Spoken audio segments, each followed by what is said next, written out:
শেষ পর্যন্ত হচ্ছে না সবচেয়ে বড় দুর্গা পুজো বন্ধের সিদ্ধান্ত রানাঘাটের অভিযান সংঘের। শেষ পর্যন্ত আর বিশ্বের সবচেয়ে বড় দুর্গা দর্শন হলো না রাজ্যবাসীর। রানাঘাটের অভিযান সংঘ তাদের 112 ফুটের দুর্গা পুজো বন্ধ করার সিদ্ধান্ত জানিয়ে দিলেন। দেবীপক্ষের শুরুতেই শোনা গেল বিসর্জনের সুর। বোধনের আগেই বিদায় ঘণ্টা বাজল অভিযান সংঘের পুজোয়। 112 ফুটের দুর্গা মূর্তি তৈরি করে চমক দিতে চেয়েছিল রানাঘাটের অভিযান সংঘ। এটি সম্পূর্ণ হলে বিশ্বের সবচেয়ে বড় দুর্গা ঠাকুর তৈরির রেকর্ড করে ফেলত তারা, কিন্তু শেষ পর্যন্ত আর সেই রেকর্ড করা হলো না। নিরাপত্তার কারণ দেখিয়ে জেলা শাসক থেকে পুলিশ প্রশাসন কেউই এই পুজোর অনুমতি দিতে রাজি হয়নি।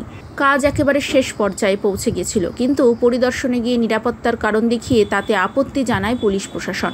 তারপরে এই নিয়ে হাইকোর্টে মামলা হয়। প্রায় 60 লক্ষ টাকা খরচ হয়ে গিয়েছিল। গ্রামবাসীর কাছ থেকে চাঁদা তুলেই পুজোটি হচ্ছিল। এবার আর হাইকোর্টে মামলা লড়ার মতো টাকা গ্রামবাসীদের কাছে নেই বলেই জানিয়েছেন পুজো উদ্যোক্তারা। গ্রামের অধিকাংশ মানুষ কৃষিজীবী। পুজোর জন্য 40 বিঘে জমি লেগেছে। সেই জমির মধ্যে অনেকেই চাষ করেননি। শেষ পর্যন্ত সেই পুজো বন্ধ হয়ে যাওয়ায় গ্রামবাসীদের মন খারাপ। অনেকেই কেঁদে ফেলেছেন। বোধনের আগেই বিসর্জনের সুর এখন রানাঘাটের এই গ্রামে। নদিয়া জেলা শাসক এই পুজোর অনুমতি দিতে চাননি। কলকাতা হাইকোর্টে তাকে সিদ্ধান্ত নিতে বলেছিলেন।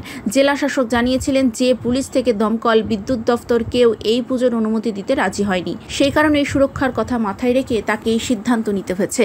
পুজো উদ্যোক্তারা প্রতিদিন 3 কিলোওয়াট বিদ্যুৎ খরচ হবে বলে বিদ্যুৎ দফতরকে আবেদন জানিয়েছিলেন। পুজোর 4 দিন প্রায় 20 থেকে 25 কিলোওয়াট বিদ্যুৎ খরচ হবে। সেই সঙ্গে পুজোর ভিড়ের কথাও গুরুত্বপূর্ণ। কয়েক বছর আগে কলকাতা শহরের দেশপ্রিয় পার্কের সবচেয়ে বড় দুর্গা প্রতিমা করা হয়েছিল। তাতে এতটাই ভিড় হয়েছিল দর্শকদের যে মাঝপথে প্যান্ডেল বন্ধ করে দিতে হয়েছিল কলকাতা পুলিশকে। এক্ষেত্রেও তাই আগে থেকেই সতর্ক পুলিশ প্রশাসন। সেরকম কোনো ঘটনার পুনরাবৃত্তি হোক সেটা তারা একেবারেই চাইছেন না।